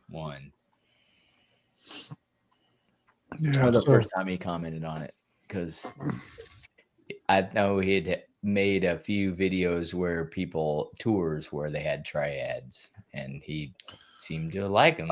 I've been doing triads for close to 25 years, and I've had great success with them. Yeah, so he did it because Matt, the guy that he's partnered with, he didn't like the way that they were set up in his room, so he kind of bashed them. But once hearing them when they were placed properly and stuff like that, he did eat his words. He did come back and say, "Hey, these are some good speakers." So, man, I think Mark. I think Mr. Wood here or Mrs. Wood got that same tube where I buy my lube at. Like, where are you getting that much green glue for? You're buying your lube at, Paul? $50. I'm like, God damn, dude! Whole new topic right there. I'm gonna have to down arrow to find the rest of those deals. Like what? So Skylake, I mean, we promote everybody here, right? You ask why he doesn't recommend Home Theater Guru. We promote everybody here, but the man's in business now, right? I mean, the fact of the matter is, he's in business for himself. So why is he going to recommend someone else, right? I mean, that's just, I don't know. I'm not here to speak up for right, man. Like, I like it's not our responsibility to speak up for anybody. He's not here to defend himself, So I mean, I don't understand the whole angle that you're taking towards him or whatever, But ask him, send him an email. I show. I don't know. He's been a good friend to me. He's extended the olive tree to show me to show me a lot of stuff about YouTube and everything else. Been very kind, very nice guy. Picks up the phone whenever I give him a call. Calls me on his own, asking me how I'm doing and stuff like that. So I have no negative words to say about him. And just I don't know what experience you've had with him, but it's not it's not something that I want to promote on this channel for sure. Yeah, so just let it go. If you have issues, reach out to him directly. Yep, exactly. At this point, I don't know what to say, and I don't want it to come across like we're ignoring your comments or anything, but I just don't know what to say. Yeah, it's not my job to defend anybody for whatever reason, especially when I don't have any background information, whatever. So Home Theater Gurus is great. I think Michael is doing a great job. Everybody else, Yep. you know. I know nothing. We promote everybody on this show, whether it be other dealers, whether it be other YouTubers, whatever. We don't see it as a competition here. I'm a dealer. I got Abe on here. He's a dealer. We've had plenty of people on here that are dealers. So I don't see it as a competition. It's not my main job. As we mentioned in the top of the show, we do this just as a release. Wait a minute. From our normal. If I can't job. poo-poo on you, Don, You can do whatever you I'm not want. even going to show up here anymore. Like what? That's what the fun part is, right? We have Yeah. the No, I mean that there's. Look, what it boils down to is, you can have differences of opinions, right? Regardless of what it is. But when it boils down to it, people start to get personal if they've already spent the money, especially if they already spent the money, right? Like if I bought triads, and I'm just making this up, and someone starts poo-pooing on them. And when I say poo-poo, I'm just assuming, because I mean, like, I know Michael personally, and I was like, well, he may be like, whatever, I like this better. And it's like, yeah, well, that's fair. Whatever, that's his opinion. He's entitled to his opinion for sure. But at the same time, and opinions are like assholes. Well, yeah, exactly. Well, and that's the thing. It's like, it's like, okay, I may spend a certain amount of money on something, right? And expect this. But if I spend 10 times the money and get this experience versus I spend this and get this experience, well, what are you going to brag about? Versus, oh, this person spent this amount of money and no one else can even afford to experience this, but it really was only worth this. Well, this person's never going to say, oh, yeah, this wasn't even, this was not even on the bar. This person is not going to admit their fault that, oh, I should have. Well, not only do you have. But all I'm saying, I'm not saying like value versus money in that scenario. I'm just, everyone is entitled to their opinion, and it's on you to do the research of what you like, because like whenever we went to CEDIA, Abe, you were like, oh, I like this room the best, right? Or whatever. And I was like, man, I forgot what I said to you, Don, but I said something, and I mentioned it last time, and I was like, well, blah, blah, blah. And when I went to the room, I was like, oh yeah, no, that definitely, I like that room the best. And it was, and I think I like their line arrays are just more like dome tweeters, full even dispersion speakers. And I'm like, oh, okay. I think that's what I liked about that more than a lot of these speakers nowadays are trying to control the dispersion in home theaters because of no treatment on the ceilings, no treatment on the floors, right? And in that scenario, it does make more sense, right? It's like, hey, let's do like a controlled, vertical, zero vertical sound. So line arrays are excellent because you limit the influence of the walls on the speaker, so they're more direct. They're just so much nicer to work with and calibrate with than traditional direct radiating. But everything's also subjective to the environment you're exposed to. And that's in addition to everybody's opinion. It's like, and then it's like, you can still, like, you got to watch everything. Like if they come back and say, oh yeah, no, these do sound good, right? But even if he likes them and they say, that, like Michael says, oh yeah, oh, they sounded good in this theater.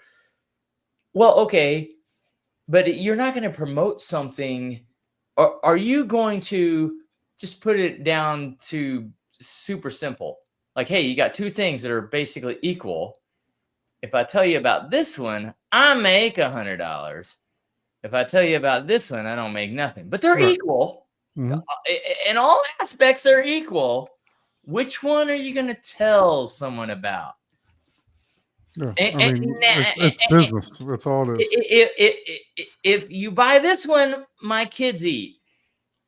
If you buy this one, I don't know. I don't know what happens. Right. You know? And for me personally, I don't waste time and energy defending corporations that I don't own shares in. They don't pay my bills. Like, I will tell you what my experience with them was, what I think about them, what I feel and about them. everybody, that's an experience. But I'm not gonna sit here and be like, oh, I'm not gonna go to war for any brand. Yes. When I don't own shares in your company, I don't work for you. I don't, like, I'm not gaining anything from that, so I'm not gaining anything from just sometimes when some of these conversations start up, I just tune out after a few minutes and it's like, they don't even know me. Like, I'm not gonna get a package on the door simply because I sat here and said, "Oh, Kind of East Coast, West Coast thing, Yeah, It's not Biggie Tupac, It's what's a drone for that, it's a man? speaker. It's like, and I get a Paul's lot of the point times, though. If you spend a certain amount of money to get a product, you would almost be pushed to go into war for that, right? Right. Of course, sure. I bought these speakers for $50,000. I'm not gonna let. Well, anybody most of the talk down on it. questions on YouTube are validation questions, right? It's a question that I've already. Make me feel like my expenditure was that. We all do that. Correct. Everybody wants to feel like what what a lot they of people bought was don't what. a lot of people don't know is a lot of these, not necessarily in the audio community, I'm sure some have, but it's a lot of people don't understand side A and side B will create controversy, knowing that it's like, well, I don't care, because they want both A and B to get attention. Yeah, all publicity is good publicity. Controversy builds attention. Mm-hmm. How do you make sales? Attention. What do you think TikTok? All these little blurbs, I could make a YouTube video saying, Michael, worships the devil. And people would be like, "What?" Please don't give anybody that idea. That's going to be a thumb. That's going to be a short tomorrow. They would billions of clicks. Dude, you're gonna get like 100,000 views. In like, and it would be like, nah. I mean, really? Hey, don't give that one person that idea. Have you ever even seen a Youth Man video? It's like, it's clickbait. People don't understand. Oh yeah. They don't understand. They're not trying to, bait and switch. There's a fine line between bait and switch and I need to get your attention in a row of a billion different colors. How do I become the within 5 seconds? How do I become the most outstanding color in a row of 1,000 colors whenever all the attention I have is that's it? How do I get your attention? So yes, I just feel like this works. Conversation just went left field. Yeah, but it's time to call it a night. Yeah, exactly. I'm gonna put a stop to this one. I'm pro clickbait if it's funny. You got a new topic, Abe? Just a public service announcement of things to just make people aware. Not this crew, I'm sure, is a lot more aware of these things, but just to spread the word. There's a new influx of the white van scams going out there. So just be aware of if you say, hey, man, I got this job left over. I got these speakers left over from this job. They're top of the line Panonis or whatever. It's some cross between two different names and it sounds like it's something. And they come in and take advantage of, they circle around Best Buy parking lots and stuff trying to get you to buy. I laugh at them. Yeah, but there are people who get taken advantage of quite often. Dude, I bought white van speakers. If you talk them down enough, it's like no, it's all garbage. It's all it is. But it's like just they take advantage of people. So I always try to make a announcement. Especially when I start seeing trends. In fact, I've seen a couple of them to just be aware and let your friends and family know if you see somebody in your Best Buy parking lot trying to tell you to come. Oh yeah. Come check out these speakers, man. We had this job left over, and you got to get this. And oh man, I've seen, and it's crap. So be aware of the white van scam. Appreciate that. PSA. The PSA there. Yeah, no, I had somebody come up to me about a month They're ago. gonna get Paul into the van, just showing him some. I'm like, I told him, knockoff beer. Yeah, they're gonna show Paul a knockoff beer. And he's gonna end up in the white van. Yeah, he'll buy the whole setup of like, look, I got this projector. It's it's a GUI, or whatever. Yeah. I got Sparkomatic. So Carl at M-Wave, Germani had all his speakers there. So we got to experience that. I don't know exactly what, which speakers he had there, to be honest with you, but I enjoyed the room. It was at M-Wave. It was my favorite room there. When between all the rooms that they had. If that tells you anything, but I don't know about how each of the speaker you're talking about, the direction of the woofer's pointing straight down and the tweeters at the listener. So I'm not sure about that, but that's one of those things where just again, this is 100,000 foot, basic. I'm not an audio engineer, but Did you just stay at a Holiday Inn once? Yeah, I did. Exactly. I stayed at a Holiday Inn. So to me, that could make absolute sense, right? So if you have like a tweeter, a mid-range, and a mid-bass driver, and then a sub-bass driver, right? And a lot of the times is what happens is it's hard to, and the reason you have so many drivers is you're trying to control the volume and get each one of those frequency bands equal, right? You're trying to make a flat response, right? It's really hard to do the further away you get, depending on because you're dealing with control of the size of the diameter of the object producing the sound, and then controlling, controlling the distortion of that object. So what I'm imagining this is happening, right? Like if you take a woofer and you point it down, right? People think, well, why would you do that? Well, one, true bass is completely non-directional in a normal sized room, 100, 200 foot room. It is bouncing back and forth. Is that speaker a surface mount speaker, a ceiling mount, or used for? Yeah, I think it looks like it's a ceiling mount. Yeah, well, again, it doesn't matter because you got to think about it. Like, we're not talking mid bass. We're not talking mid bass. We're talking lower bass. If it's a woofer, right? We're not talking mid range, right? If it was anything that was like mid bass, mid range, yeah, but maybe, and I'm just making this up because I don't know the design, right? Maybe you have a mid-range speaker and then you have a speaker that's pointing down. Well, that's just pointing right at you. That's not pointing down. Oh, that's just a full range. Yeah, that just is a normal speaker. That's not pointing toward the ground. Yeah. But anyways, if he had one that pointed down toward the ground, right? Instead of trying to create a very complex crossover to where it mutes the speaker, the sub at the crossover region to the mid-range or the mid-bass driver, if you don't point it at you, you're not hearing it as much, going directly at you. So it's kind of muting that. But yeah, none of those particular ones. Maybe he's talking about a different design. But if I was just like, if someone told me, hey, this is why would you point a subwoofer toward the ground?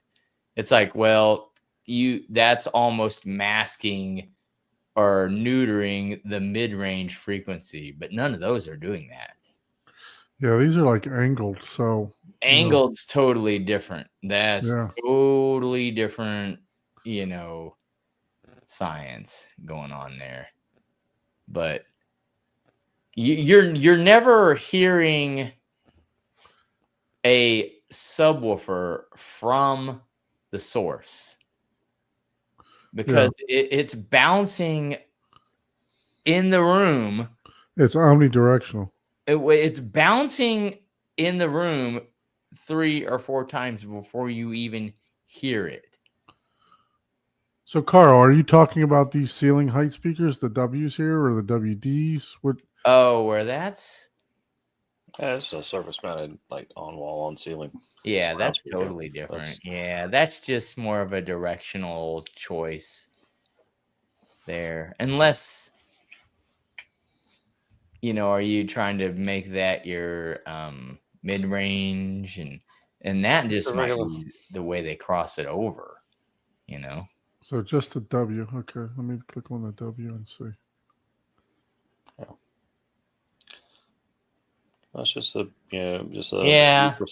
there's nothing. That's just an angle thing to control. Like they're trying to aim the speaker, the tweeter. So this tweeter is aimed at you, and the woofer's just aimed straight down. Is what that's just their. If again, 100,000. I'm not selling these. I don't know anything about it, but this is a basic engineering. They're just basically pointing that at you, and that has a waveguide, so it's controlling it. Right. And so basically, you don't have to have as much sound control or absorption in your room, and it's pointed toward your listening area or your rows of listening area. And then the mid-range, why it's pointed in a different direction. It's a little more the lower you go in frequency, the more omnidirectional it is because the wavelengths are longer in feet, right? Like I'm exaggerating here. Like a low frequency bass is like, whatever, 100, 200 foot for one sine wave, which means, okay. And I don't know the math. I would pull it up. Like if a frequency is 100 foot in, to make one sine wave and your room's only 25 foot wide, that means it has to hit 4 different surfaces for you to hear it once. Before you even begin to hear it. It hasn't even made a sound yet. I kind of see what he's saying is because this, this portion is going to be pointed at you, and this I get is going to be, this is the mid-range, so the mid-range is going to be pointed straight down. So this is pointed straight down, and this is pointed this way, and that's also can help some cancellations because different, frequencies, especially if they design the crossover at the right point, right, like. Even surfaces and 2 sounds coming at each other and based on the crossover frequencies, because this speaker and this speaker are supposed to take over perfectly to make it flat, right? But the reality is, if you get down to the most basic science, 2 sounds, if you make a sound and it's at whatever, 1 kilohertz, okay, that's at a certain volume, let's say 60 dB. And then you have another source that's saying, hey, I'm playing 1 kilohertz at 60 dB. It's not at 60 dB anymore. It doubles. You're 60, I forget the doubling, 63, 60, it's been so long since I've done this, like 63 dB, 63 dB. So I may be wrong on that, but 1 kilohertz, they're both making it at 60 dB. If they both start making the same sound at 60 dB, it's now 63 dB. So speaker A and speaker B, tweeter versus mid, they do cross over. They make the same similar sounds. And then you cross them over to make them more efficient. But at the same time, you want them to produce an even flat sound, and if you make like MTMs, right? Like, or they can cancel each other out based on the reflection of the surface area coming off of it. So is what they're doing here is they're taking the tweeter and they're making it, hey, I have no reflective surfaces that match my mid-range, so I'm not allowing any cross correlation or cancellation off of my reflective surfaces, because sound in all frequencies is all around 360 degrees unless you do waveguide. And so everything that's coming out of the front of that cone is bouncing and reflecting off of itself, off of the dimensional surface that you're looking at. So again, I'm uber nerding here, right? And do people know? Do people don't understand and appreciate the engineering of sound and speaker design, because there's so much that goes into it that even just adding that slight tilt, which means, hey, I've got this surface and I'm producing sound 360 degrees, except I have a waveguide, so I'm trying to control it. And then you have another surface, so your cancellations are changing. So they're probably mathematically doing their crossovers, their cabinet size, and the speaker to match perfectly, where the cancellations are in such a way that they don't hinder each other, and it adds more to the speaker. Yeah, I'm going to agree with that statement right there. Yeah. Yeah. And I've known Grimani for close to 30 years. Yeah, I would definitely say, yeah. I'm confident. Oh, I mean, if you so yeah. And that's what it is. It's not Yeah. that they're inventing anything new. It's a good statement. But you got to remember now what's the trade-off of that speaker, right? You've got this angled speaker that's going in this particular, your tweeter. You've got a better, maybe flatter response on that speaker, but it's only whatever the dispersion is of their waveguide, which, hey, that looks like a 3-4, cedar waveguide, which, hey, in that design may be amazing. And maybe so I think this is what he's saying is that, like, hey, the mid-range is pointing straight down, the tweeter's pointing, right at you. yeah. Right. So compared to these angled speakers that I have, both the mid range and the tweeter are pointing at you due to the angle. Right. Yeah. So, I can definitely understand where he's coming from with that. Right. So. Yeah. Yeah. It's like, are they inventing anything new? No. It's just like they're just changing the trade-offs for, hey, in this situation, and what makes it amazing in some scenarios is, hey, you know what? We're starting to see this influx of 4-row home theaters. So let's do this speaker design. Yeah, I think it may be like the best for a 4-row speaker design. You know what I mean? Like, I don't know. I'm just making that up. It's just like, there's probably some use cases where it's the best solution, right? Yeah, exactly. Would it be for every room? I don't think so. Right.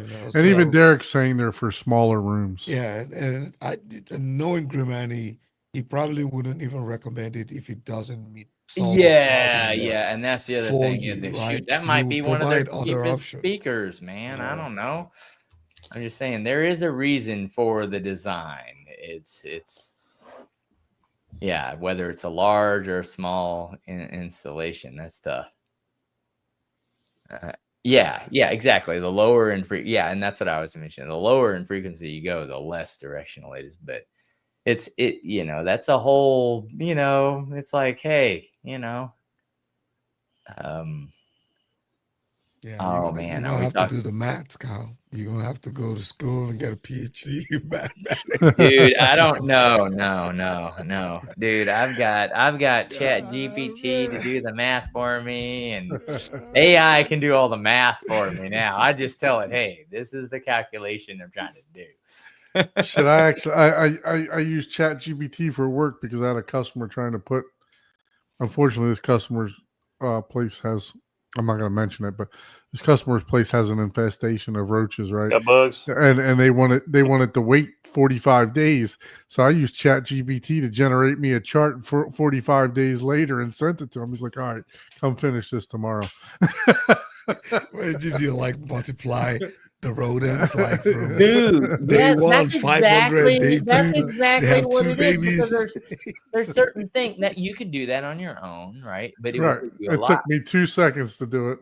2 seconds versus several hours to be like, well, Yeah, I'm It's like, like- yeah, this is what's going to happen in 45 days. as long Yeah. as you know You go for the question to ask and the proper, like, hey, this is the scenario, you Right. know.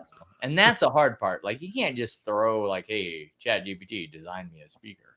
That ain't gonna Yeah. work. You gotta really know, hey, I'm trying to design this speaker, but I don't want this comb filtering on this scenario because my room is this size. And you're almost giving it the answer, but you Right. want the finite detail of the one little thing that you don't want to figure out. You know, that's where AI is like, boom, like perfection. It's like, oh, okay, you've given me all the math already. Here's your answer, and you're like, oh crap. And then All it's right, just easier going through to double- make sure we didn't miss anybody's question here. Thank you guys so much for the comments. Yeah. Skylake, yeah, you've been very active in the chat. Definitely appreciate that. Derek and everybody else that's been in the Oh, chat. yeah, Thank you man, so man, much. I love the And we're looking Guy- forward to our guy like- 100th episode next week. So Yes, 100th episode. We're trying to hopefully put we something can in get some place for fun it. stuff planned. And Yeah. So, yep, 100th episode next week. Can't believe it's already been almost 2 years that we've been doing this, one And- century. and we couldn't do it without you Yeah. guys. So thank you so much. One thing that I do want to say is if you would like to be a guest on the show, please email us at hometheaterhublive@gmail.com. If you guys are watching this and you've been on the show previously, by all means, stop in next week. You got the link. If you don't have the new link, if it's been about 6 or 7 months since you've been on the show, reach out to me and we'll provide the link. Like to have as many people that want to join next week that have previously been on the show. To celebrate the 100th episode for sure. And then all that great YouTube stuff. Please like, share, subscribe to all the channels here. Abe, once again, thank you for joining, sir. Hopefully you'll be I part love of you'll partake in next week's show also, the 100th episode. So And for the Right. record, you now I got to can't find a trust way to people. go downstairs with my legs. Oh, God. do I gotta show a video of you rolling down the stairs? Yeah. Boom, boom, boom, boom. Oh, man. All right, guys. Thank you so much. And we'll see you on the 100th episode. And for the record, you can't trust me. Put that on record.